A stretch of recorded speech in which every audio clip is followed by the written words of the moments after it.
Finally, my jobless and useless wife is dead. Now I can finally breathe. Juma's voice echoed softly inside the hospital room, carrying relief instead of grief. He laughed, not the nervous laugh of a broken man, but the laugh of someone who believed a heavy burden had finally been lifted from his life. It was the kind of laughter that came after years of pretending, years of waiting, years of hiding. Now we can finally be together in peace, his mistress whispered, stepping closer to him. We don't have to hide anymore, my love. They stood side by side near the hospital bed, both dressed in black, like respectful mourners. But their hearts were celebrating. They spoke about death the way people speak about freedom. What they didn't know, what none of them knew, was that the woman they were mourning was listening to every single word. Amani lay on a narrow hospital bed, motionless. White sheets covered her fragile body. Cold air brushed against her skin.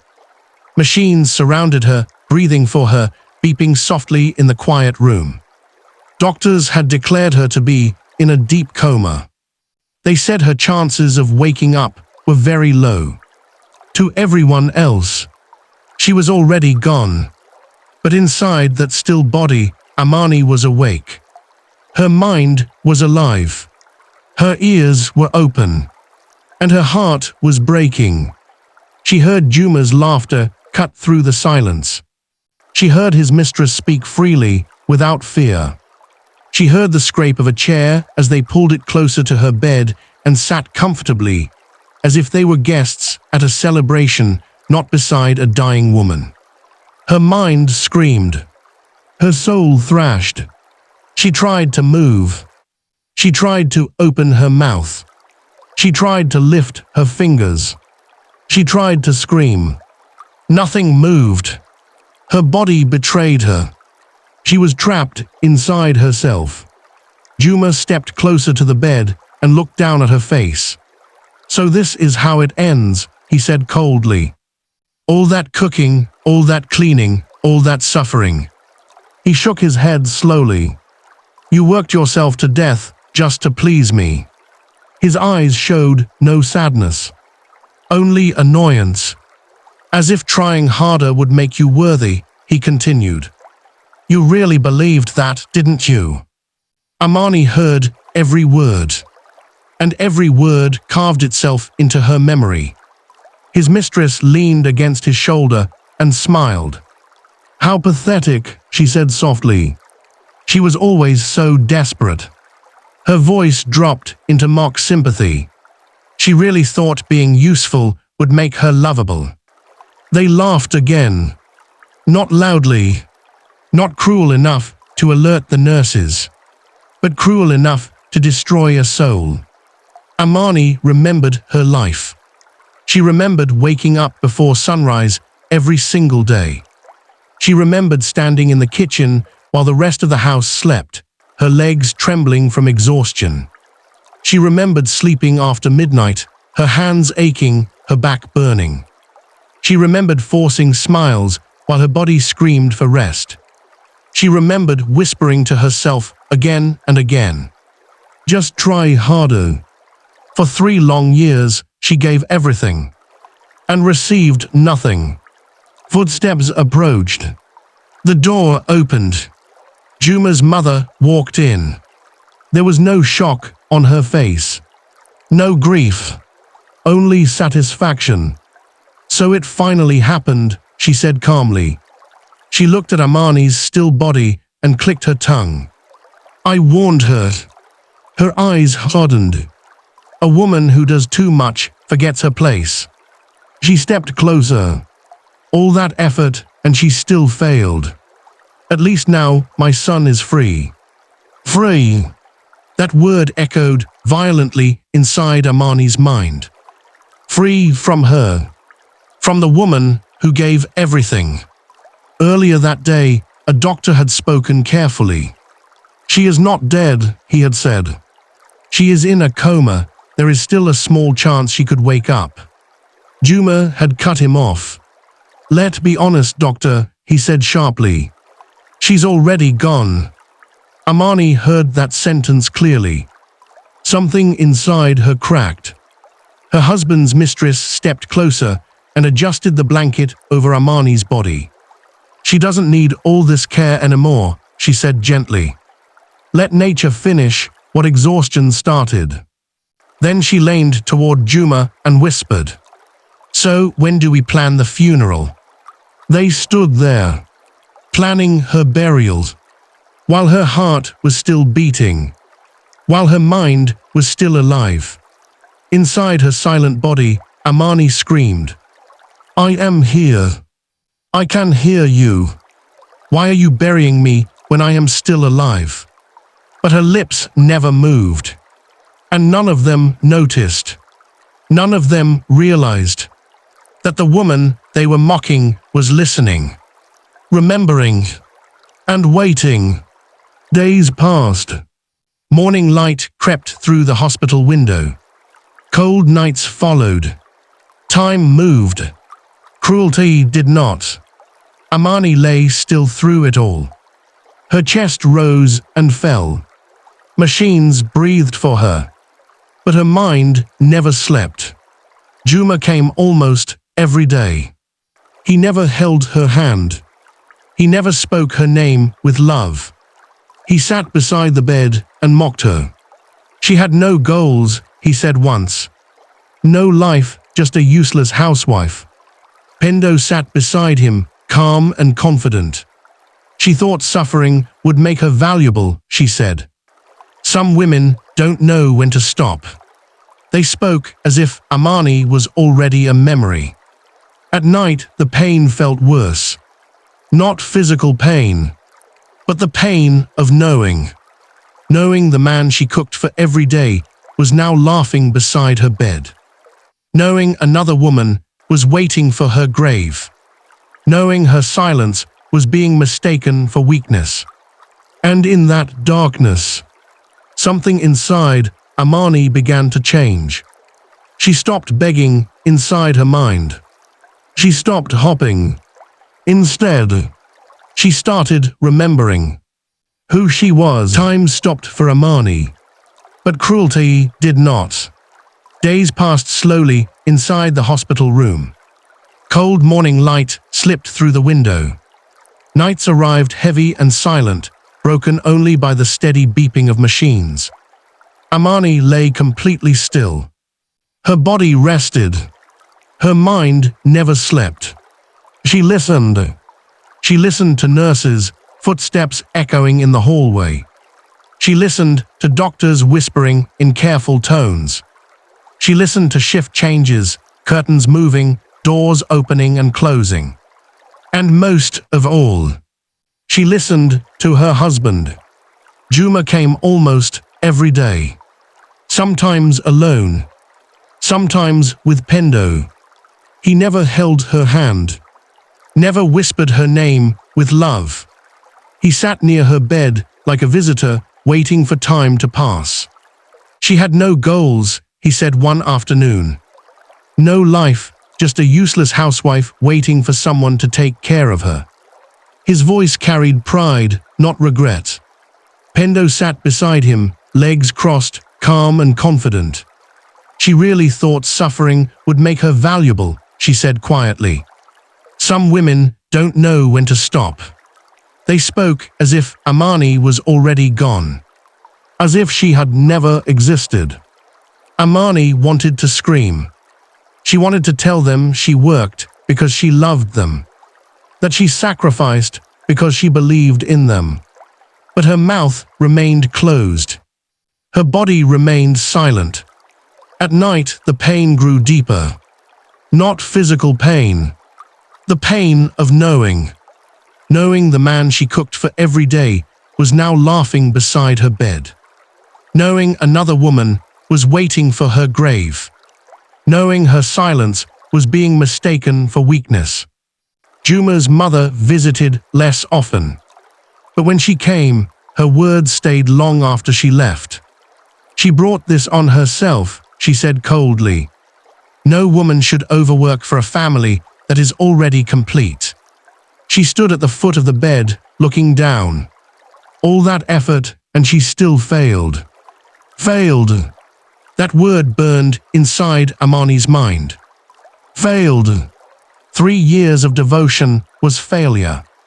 3 years of loyalty meant nothing. Or had they never seen her as a human being at all? One afternoon, Juma spoke quietly with the doctor in the corridor. Amani heard every word. "How long will she stay like this?" Juma asked. The doctor sighed.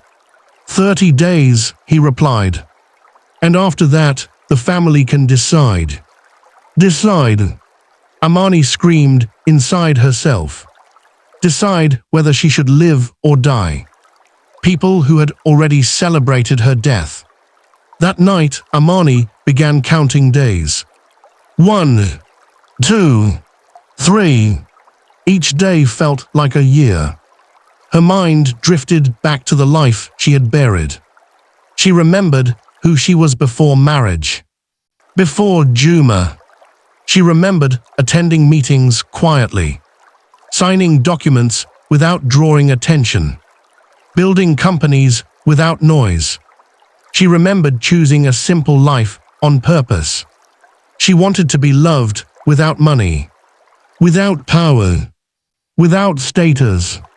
Now lying helpless in a hospital bed, she understood the truth. On the 12th day, Pendo arrived dressed brightly. Confidence radiated from her face. "She looks peaceful," Pendo said, staring at Amani's still body. "Almost like she knows it's over." Juma smiled. "She won't wake up," he said confidently. They spoke like it was already decided. Something hardened inside Amani's chest. This was no longer pain. It was anger. Quiet. Focused. Dangerous. Nurses whispered when they thought no one was listening. "They're already planning her funeral," one said softly. "It's heartless," another replied. "Some people only show love when money is involved." Amani heard that. She held onto it. By the 18th day, her thoughts became clearer. "I will not die," she told herself. "I will not let them bury me." Her body was still trapped, but her will had sharpened. Every cruel word, every laugh, every plan. She remembered everything. On the 21st day, her finger moved. Just once. A nurse froze. Doctors rushed in. Tests were run. Machines beeped faster. Hope entered the room carefully. On the 24th day, Amani opened her eyes for a few seconds. Then she closed them again. The doctor smiled. "She's coming back," he said quietly. That night, when the room was empty, Amani whispered with dry lips, "Please don't tell them yet." The doctor hesitated. "They think you're gone," he said gently. "I know," Amani replied. "That's why I'm asking." After a long pause, the doctor nodded. Amani waited. She listened to laughter. She listened to greed. She listened to plans for her burial. And while they counted days until her death, Amani counted heartbeats. She was not preparing to die. She was preparing to return. On the 26th day, Amani woke up completely. The room felt unnaturally quiet. Then she heard it. Beep, beep, beep. The steady rhythm of a machine reminded her of one undeniable truth. She was alive. Pain rushed through her body like fire. Her throat burned. Her limbs felt heavy, unfamiliar. Her eyes opened slowly. The ceiling above her blurred, then cleared. A doctor stood frozen beside her bed. Jacques crossed his face. Then disbelief. Then relief. "You're awake," he whispered, almost to himself. Amani tried to speak. Her lips trembled. She swallowed hard. "Yes," she whispered. Tears slid down her temples, soaking into the pillow. She remembered everything. Every word. Every laugh. Every celebration of her death. "Please," she said after a long silence, her voice weak but steady. "Don't tell anyone yet." The doctor hesitated. "You've been in a coma for weeks," he said gently. "Your family believes." "I know exactly what they believe," Amani interrupted quietly. "That's why I'm asking." There was something in her eyes. Not fear. Not confusion. Control. After a moment, the doctor nodded. The next 2 days were painful. She learned how to sit again. How to stand without collapsing. How to walk without screaming. Her muscles burned. Her body shook. But her mind was clear. At night, when the ward fell silent, her memories returned louder than ever. Their laughter. Their plans. Her funeral. She did not cry. She did not rage. She waited. On the 28th day, Amani left the hospital quietly. No announcement. No family waiting. Just a small bag in her hand. And all the strength she had rebuilt inside herself. She stood outside the house she once served. The house that had consumed her. The house that had broken her. Noise spilled out from inside. Laughter. Music. Voices. Her heart pounded slowly, heavily. Chairs filled the compound. People dressed in black. They were preparing for her funeral. And they were treating it like a celebration. Juma moved confidently through the crowd, giving instructions. "Move the chairs closer," he said. "People will come early." His voice carried pride. Relief. Pendo walked freely through the house, laughing, pointing. As if she already owned everything. "She would have liked this," Pendo said casually, looking around. "Simple, cheap, just like her life." They laughed. The sound sliced through Amani's chest. She stepped forward. Slowly. Quietly. Someone screamed. The compound froze. Juma turned. Confusion crossed his face. Then disbelief. Then pure terror. How are you alive?" he stammered.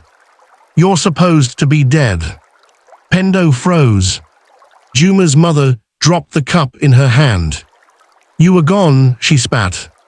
"You were buried in our minds." Juma clenched his fists.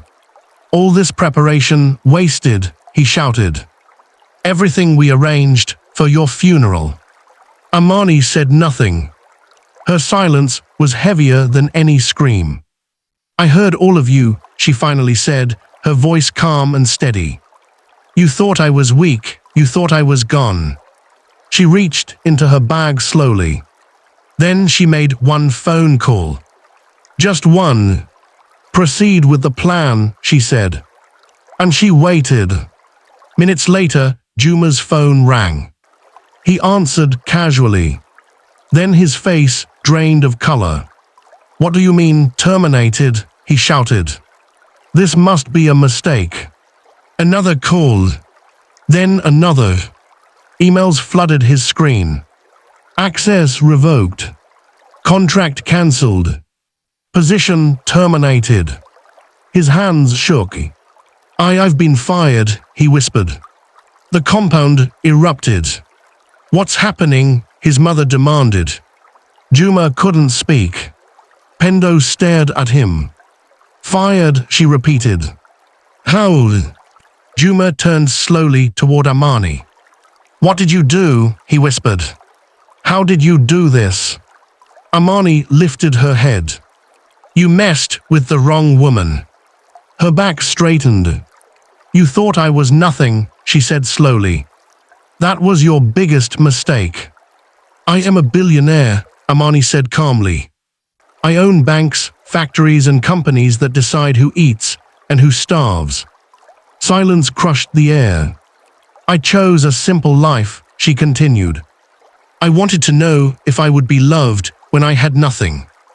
Her eyes locked on Juma. What I found was cruelty. I heard you celebrate my death, she said. I heard you plan my burial while my heart was still beating. She lifted her phone slightly. No company under me will ever hire you, she said. No bank will trust your name.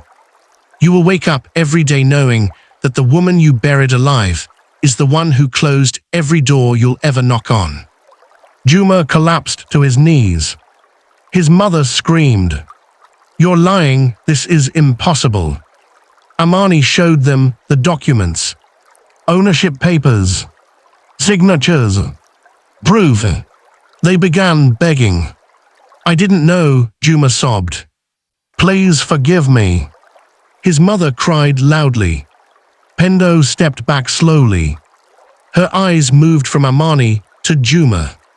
So, she said coldly, you have nothing now. She picked up her bag. I stayed for your money, she admitted. But I don't stay for broken men. And she walked away. Juma froze. Everything collapsed. Amani looked down at him. You buried me while I was still breathing, she said quietly. You laughed while I lay helpless. Then she turned. I'm done. She walked away. No one followed. No one laughed. Months later, Juma had lost everything. His job, his reputation, his future. Amani rebuilt quietly. Her companies thrived. Her life moved forward on her terms. People reveal their true character when they think you are powerless. And when they celebrate your fall. They prepare the stage for their own. Please subscribe to Oliver's channel. Don't forget to like the video, share this story, and tell us in the comments how you felt about it.